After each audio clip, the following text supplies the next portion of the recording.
What's up, everybody? This is our big game breakdown for Tuesday, March 11th. My name is Logan. With me in the studio, Nick Von Brick. What's up? So we've been calling these our big game breakdowns because we've been doing them on Super Tuesday and Saturday, but now we've reached conference tournaments, so we're going to have games every single day. Got some in play currently. Didn't give out any plays from Monday, but we got a few that we're eyeing down for Tuesday. Hit the like and subscribe button if you don't mind. You had another good Saturday, 2-1, right? Yep. And you've cashed 5 out of your last 6, maybe more.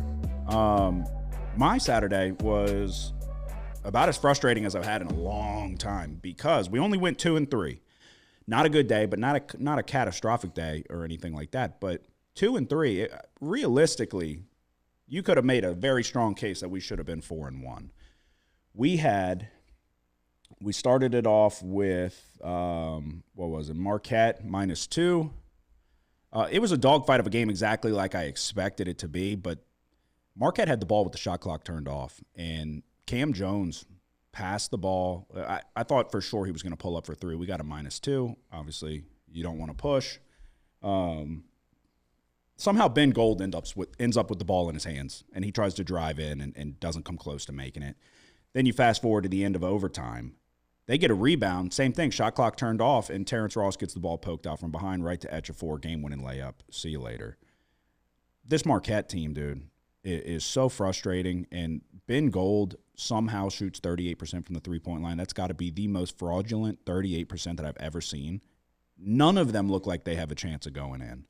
It's so frustrating. And Cam Jones is averaging nearly 20 points a game, but even with that, he's not aggressive enough.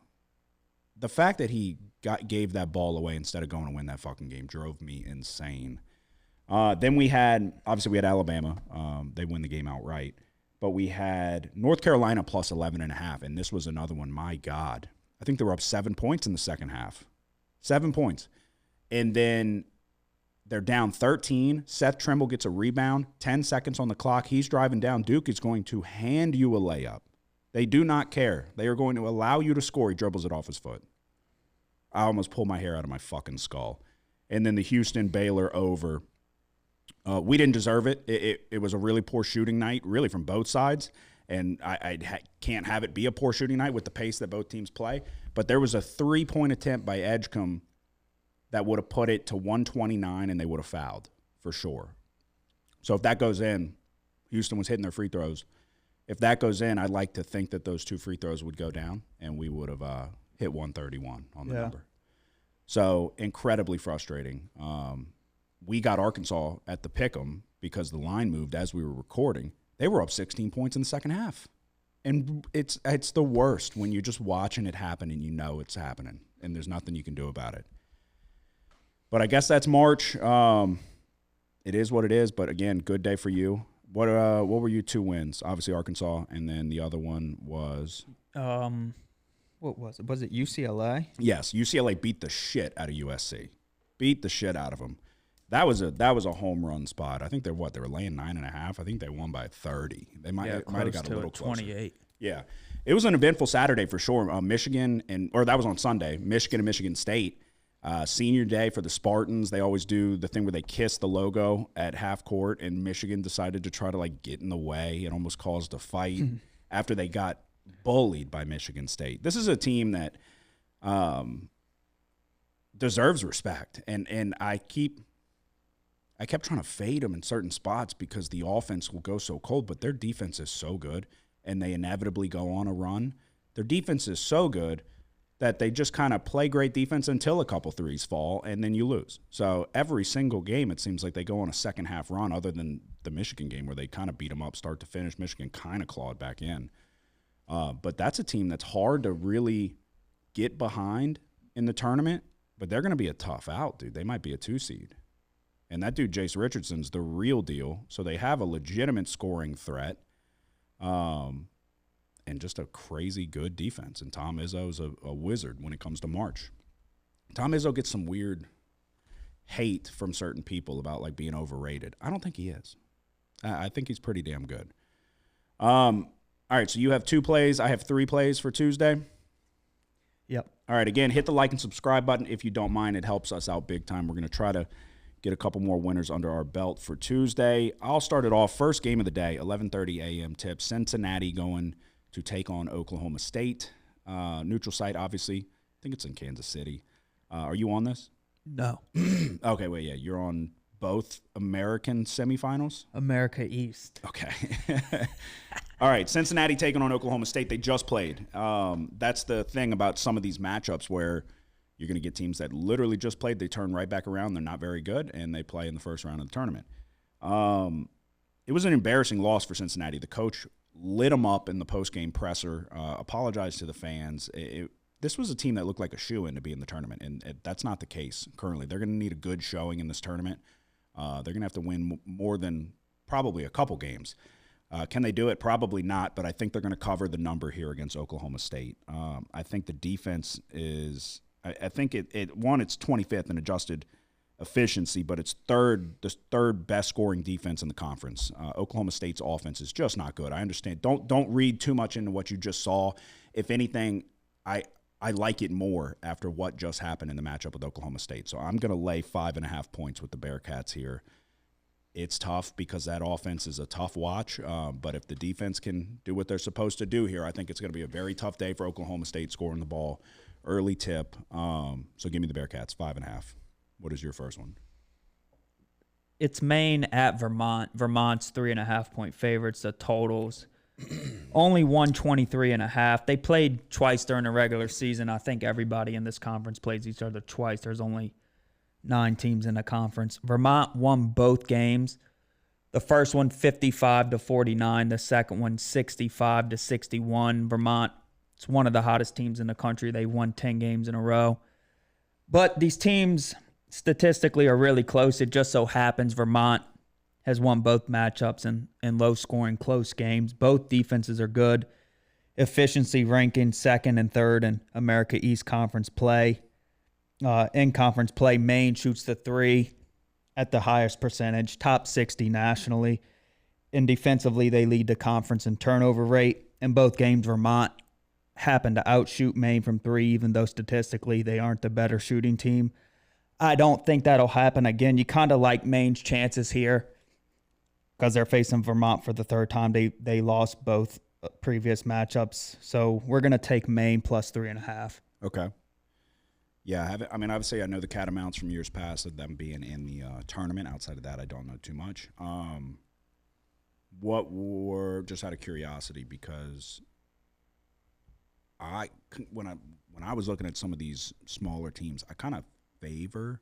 Okay, so 4 points and 6 points. So close each time. Low scoring in the first one, 55. Really in both of them, but really low scoring in the first one. Yeah. Yeah, that's why the total is 123. You don't see many totals go lower than that. No, yeah. Okay. All right, second one for me. Let's see. Let me get it. Second one for me is going to be 1 p.m. tip. Pitt, ACC tournament, first round. Pitt taking on Notre Dame. And I've said this a million times. These conference tournaments, the tournament in general, but these conference tournaments are about players taking it over and who is going to – it's like the Kemba Walker step back against Pitt. That was in the conference tournament. He took that tournament over. Marcus Burton's the type of player that could take this tournament over. I remember actually betting Notre Dame in the first round of the ACC tournament last year when he was a freshman. He scored 21 points in the game. He actually scored 21 points in both of their tournament games last year. He's the nation's third leading scorer at 22 points per game. And we're going to take Notre Dame here, plus 4.5, I think is the best number I can get currently. Let me fact check it just to be sure. This Pitt team just really has not been playing that well. They're 281st in perimeter defense. They also don't have shooters to really space the floor, so I expect Notre Dame to pack the lane. And I don't know that we'll necessarily see a zone or anything like that, but when you don't have anybody that's going to force you to go out to the perimeter, it's not really you can just make it a tough scoring night for Pitt, a team that's already struggling to kind of score the ball. So Notre Dame, let me get you I literally just checked and don't remember. Yeah, so 4.5. Notre Dame plus 4.5 is going to be my second play of the day. Burton's super efficient from the floor. He's coming off a game where he just scored 43. Take it with a grain of salt because they went to 4 overtimes. But they have enough days rest in between that doesn't worry me or anything about legs or anything like that. But he scored 43 on 50% shooting from the floor. So the kid's incredible. They're not going to be able to guard him. And then if they're double teaming him, and they've got other guys around him that can score the ball as well. So last time they played, he wasn't even the leading scorer. So yeah, Notre Dame plus 4.5 is my second play of the day. What is your last one?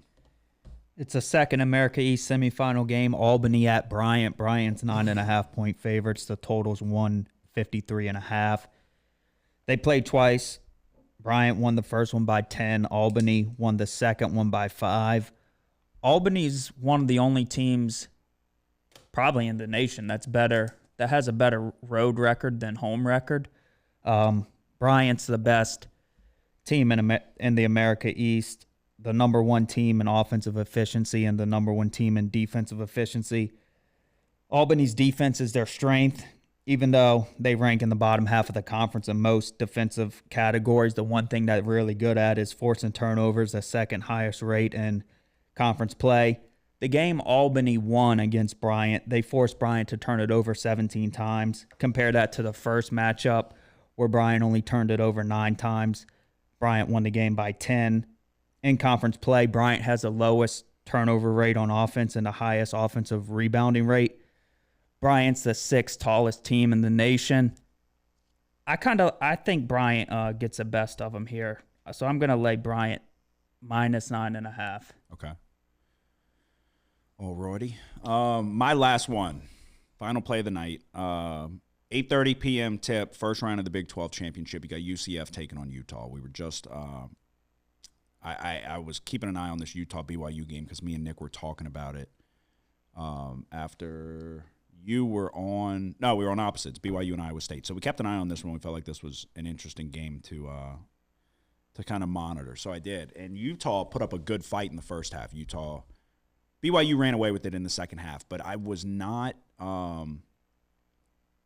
I was impressed with Utah in certain spots. So they're laying 1.5 here, and we're going to take it.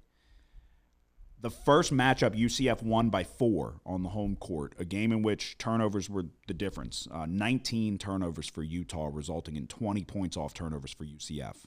It's probably going to tell the tale again in this spot as both teams are tied 260th in the nation at exactly 12.6 turnovers per game. Kind of a crazy coincidence. But Utah did a great job on the leading scorer, Keyshawn Hall. They held him to 11 points on 25% shooting. I think Utah has enough scoring options. Alser had a great game, but Madsen's he also had a very good game as well. He's the leading scorer. We're going to lay 1.5 with Utah here. It's a tight spread. These two teams are very evenly matched. If Utah could minimize the turnovers in that previous matchup, they would have came away with the win. So, yeah, give me the Utes. Minus 1.5 is my final play of the night. So, to recap for me, we're going Cincinnati minus 5.5, Notre Dame plus 4.5, and Utah minus 1.5. We're going Maine plus 3.5 and Bryant minus 9.5.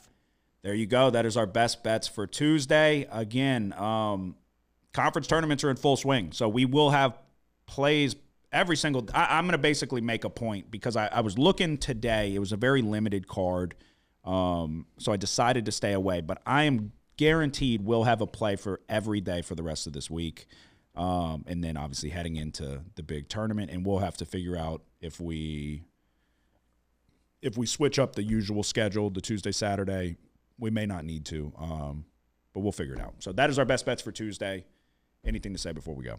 Nope. All righty, y'all hit the like and subscribe button. Again, we appreciate you.